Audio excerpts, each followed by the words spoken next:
Hello dear student, welcome back to my YouTube channel MS class में फिर से आपका स्वागत है। उम्मीद करता हूँ सब लोग मस्त होंगे, स्वस्थ होंगे, अच्छे से पढ़ाई कर रहे होंगे। तो देख सकते हैं ये क्लास 12th का अकाउंट्स है जिसके राइटर है डी के गोल्स, है ना।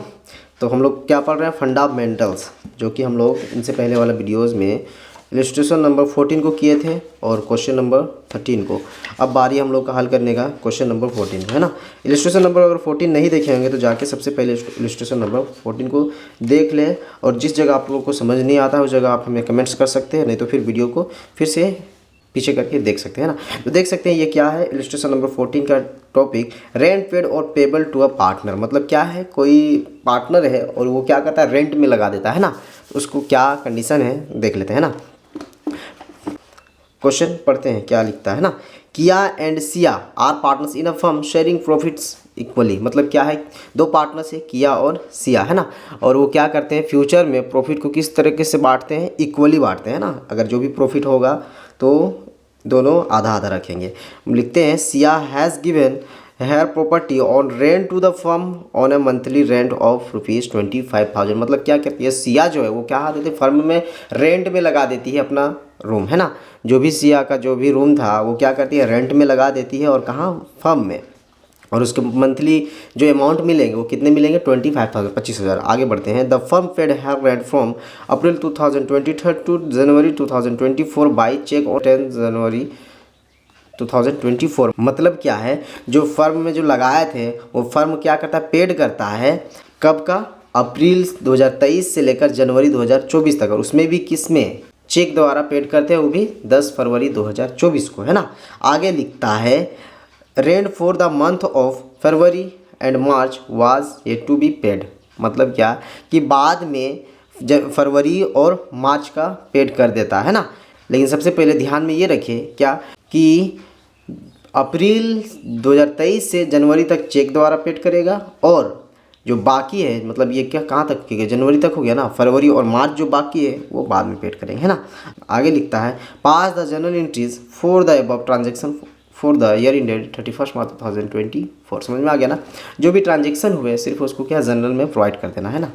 तो हम लोग सबसे पहले जनरल का फॉर्मेट तैयार कर लेंगे, जो कि हम पहले से ही तैयार करके रखें, क्यों कि टाइम वेस्ट ना हो, है ना। क्वेश्चन नंबर 14 का हेडिंग भी है general entries, date, particular, LF, debit amount, credit amount. Clear. अब सबसे पहले हम लोग जो पेमेंट हुआ है रेंट पेड के नाम से उसको दिखा देते हैं, है ना। रेंट अकाउंट डेबिट, रेंट हुआ आया, है ना। किस हिसाब से आ रहा था, चेक में आ रहा था या कैश में आ रहा था, तो चेक में आ रहा था, है ना। तो चेक को हम लोग क्या लिखते हैं, बैंक अकाउंट। और ये ट्रांजेक्शन कब का है, 10 फरवरी 2024 को। तो यहाँ ऊपर में लिख देते हैं 2024 फरवरी का मंथ चल रहा था, और ये 10, है ना। 10 फरवरी 2024 का ये ट्रांजेक्शन है, जो कि रेंट आया। और कहाँ से आया, तो चेक द्वारा आया। तो बैंक अकाउंट कितना हज़ार आया था, तो 25,000 करके जनवरी तक, मतलब 10 महीने हो गए ना, 10 महीने हो गए। तो वर्किंग नोट में हम लोग दिखाते हैं 25,000 इंटू 10 इक्वल्स टू 2,50,000, है ना। मतलब क्या है कि अप्रैल से लगना शुरू हुआ सो जनवरी तक पेड करेगा। देख लीजिए यहाँ से पढ़ लेते हैं, कहाँ है, इधर अप्रैल 2023 से जनवरी 2024 तक चेक द्वारा पेड करता है ना।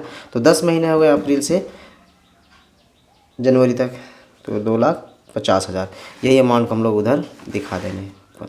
2,50,000 debit side and credit side 2,50,000। Narration भी लिख देंगे, है ना, ताकि नंबर एग्ज़ाम में कटे नहीं। नरेशन में क्या लिखते हैं, रेंट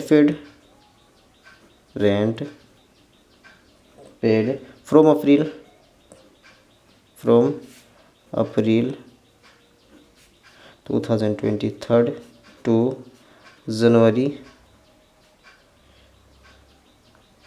2024। बस इतना ही कर देते हैं ना। ये फर्स्ट एंट्री हम लोग का कंप्लीट हो गया। अब जो बोला, क्या बोला कि जो बकाया है, किधर गया, हाँ, rent for the month of February and March was yet to be paid, बाद में फरवरी और मार्च का भी पेड कर दे रहा है ना। तो क्या हो जाएगा, वो क्लोजिंग ईयर में आ जाएगा, तो 31 मार्च में आ जाएगा, मार्च 31 है ना। तो क्या बोल रहा था कि फरवरी और मार्च का पेड करेगा है ना, तो रेंट के नाम से आएगा, रेंट अकाउंट डेबिट। अब रही बात है क्या, जो नहीं आता है बाद में बोलता है उसको रेंट पेबल के नाम से जानते हैं, रेंट पेबल अकाउंट। तो कितना हो गया, 25 दूना 50, 2 महीने का है ना, फरवरी और मार्च का। तो कितना हो गया, 25 इंटू 2, 50 ना हो जाएगा जी, 50,000 एंड क्रेडिट साइड 50,000 है ना। इसको लिख देंगे नरेशन में, रेंट पेबल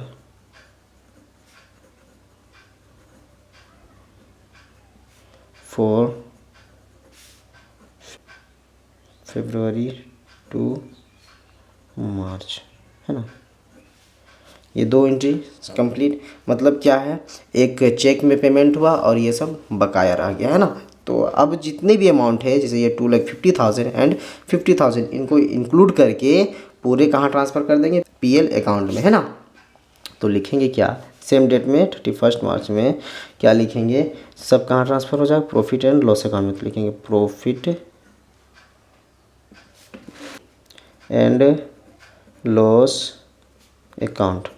कितना ट्रांसफ़र हो जाएंगे, तो सारे अमाउंट कितने, 2,50,000 and 50,000 equals to 3 lakh rupees transfer हो जाएंगे, 3 लाख रुपीज़ टू किस नाम से, जो रेंट डेबिट हुआ है। अब यहाँ क्या हो जाएगा, to rent account 3 lakh rupees.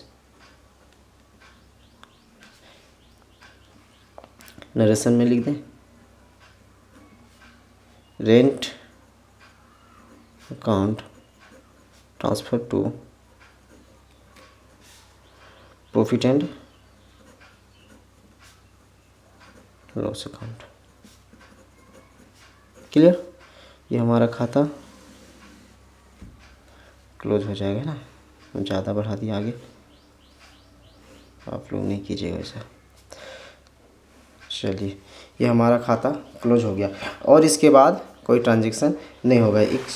ये 10 महीने के लिए था, 2 मंथ के लिए वाला भी वर्किंग नोट में आप लोग दिखा लेंगे। इंटू 2 इक्वल्स टू कितना हो गया, 50,000 और प्रॉफिट एंड लॉस को ट्रांसफ़र करने के लिए 2 लाख बोल रहे हैं, 25,000 इंटू 12 इक्वल्स टू 3 लाख है ना। मतलब समझिए क्या कि पूरे साल के लिए 3 लाख हो रहा है, तो पूरे साल का ट्रांसफ़र होगा प्रॉफिट एंड लॉस अकाउंट में। अब जितना पेमेंट हो रहा है, जैसे यहाँ कितना पेमेंट हो गया, 10 महीने का पेमेंट हो रहा है, तो जितना अमाउंट रहेगा रेंट का प्रत्येक महीने का, उसको उतने से मल्टीपल कर देना जितना महीने का पेड कर रहा है। तो जैसे 10 महीने का पेड कर रहा था इस क्वेश्चन में, तो 10 महीने से मल्टीपल कर देना है, और जो ड्यूज रहेगा उसका पेबल के नाम से हो जाएगा है ना। और जितने भी होंगे सारे के सारे ट्रांसफ़र हो जाते हैं ये प्रॉफिट एंड लॉस अकाउंट में। और कुछ तो नहीं था क्वेश्चन में है ना। उम्मीद करता हूँ क्वेश्चन आप लोग को समझ में आ गया होगा। अगर जिसको समझ नहीं आया होगा वो फिर से एक बार पीछे करके देख सकते हैं, और चैनल में नए हैं तो चैनल को सब्सक्राइब कर ले और बेल आइकन को भी प्रेस कर ले, ताकि नेक्स्ट वीडियोज़ का लिंक आपको मिलता रहे है ना। Thank you for watching.